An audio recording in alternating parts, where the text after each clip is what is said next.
Bueno, muy buenas tardes. Básicamente en esta tarde quiero hacer una presentación de una investigación realizada en la Universidad del Norte hace unos 3 años y que tenía por objeto realizar un análisis del transporte de carga involucrando los costos sociales que implica tal desplazamiento. Primero, pues es apenas de perogrullo el tener claridad acerca de que los costos de transporte son un factor relevante en la economía del país. El hecho de que una movilidad eficiente, tanto de carga como de pasajeros, es esencial también para el desarrollo económico. Sin embargo, hay un hecho cierto y es que las empresas y por supuesto también las personas son racionales y minimizan sus costos de transporte. Si yo tengo varias alternativas para desplazarme o si una empresa tiene diferentes alternativas para transportar su carga, va a ponderar los costos, los tiempos de viaje para finalmente elegir aquella que los minimice. Y esa racionalidad es apenas entendible. Sin embargo, el gran problema es que las empresas y las personas cuando toman sus decisiones solamente consideran los costos que perciben en forma directa. Me refiero a los fletes, los costos de operación, los tiempos de viaje. Sin embargo, si miramos desde la perspectiva de la sociedad, los costos que tenemos y que todos asumimos son muy superiores. Y lo son por un hecho muy claro, y es que el transporte es un mercado caracterizado por fuertes costos externos, costos que el individuo al tomar su decisión no percibe, pero que la sociedad en su conjunto debe asumir. Y entre estas externalidades, las más relevantes, bueno, además de la congestión, es bien curioso aquel que en medio de una gran congestión se queja de que todos están ocupando capacidad vial y me están perjudicando y no se da cuenta que él es uno de los que también está contribuyendo a la congestión. Y además de eso, otras externalidades, las ambientales, que son de las más relevantes, el ruido, la contaminación atmosférica, las emisiones de una serie de gases, óxidos de azufre, dióxido de carbono, monóxido de carbono, óxidos de nitrógeno, hidrocarburos, material particulado y una serie de elementos que son emitidos a la atmósfera y que son normalmente resultado de la combustión de combustible fósil. Además de ello, otras externalidades relevantes como la accidentalidad, la contaminación visual, el mismo daño a la infraestructura. Y esos costos, la mayoría de ellos no son percibidos. Y los tomadores de decisiones, ya que estamos hablando del tema de políticas públicas, normalmente, quiero decir, los tomadores de decisión desde la perspectiva privada no los miran. Sin embargo, desde una óptica social, desde la óptica del Estado, esos costos son sumamente relevantes. Y es claro pues, que el transporte es uno de los sectores que más consumen energía, que más consume petróleo, que más emite gases de efecto invernadero. Y esto nos lleva a un caso, bueno, por una parte, los tomadores de decisión privados, los individuos, las empresas, no consideran estos costos, sin embargo, es claro que toda la sociedad en su conjunto los asume.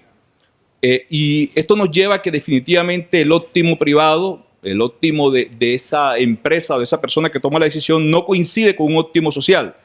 Estas externalidades, por otra parte, son crecientes con los flujos. Así que las políticas públicas al final tienen que propender por fijar una serie de estrategias de tal manera que se utilicen los modos de transporte y se utilicen aquellas opciones que generen menores costos sociales.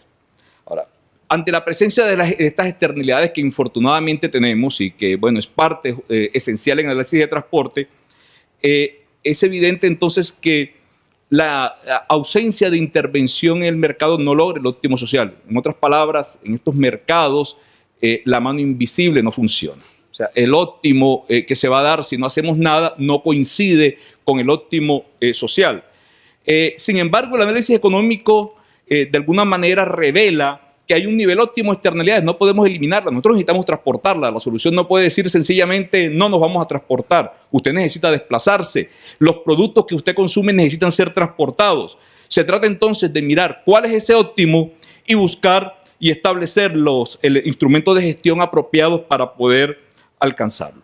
Y esta figurita, que es una de las que uno normalmente enseña a los estudiantes en los cursos básicos de economía de transporte, nos ayuda a entender. Bueno, es una curva oferta-demanda. Por aquí tenemos flujo, por ejemplo, toneladas movilizadas o pasajeros y por ahí un costo generalizado. Tenemos una curva de demanda.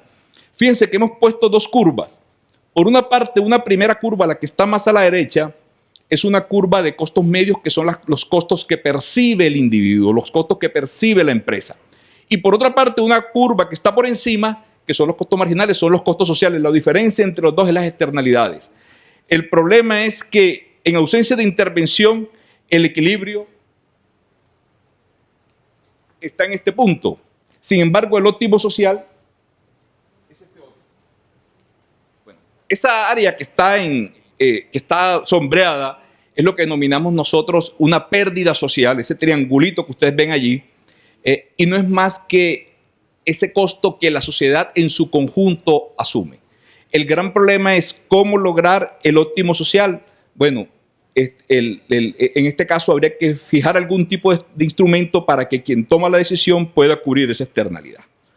Bueno, ¿y todo esto para qué me sirve? Para explicar la investigación que realizamos. Ustedes ven allí la referencia donde pueden leer en detalle todos los supuestos que se hicieron y mucha más profundidad acerca de cómo se llegaron a los números que voy a mostrar. Aquí, por consideraciones de tiempo, voy a procurar consumir aún menos de los 20 minutos. Voy a presentar los aspectos esenciales y definitivos de la investigación realizada. En este caso, lo que hicimos es analizar el flujo de carga en varios corredores del país. Teníamos información de matrices origen-destino desde diversos lugares del país.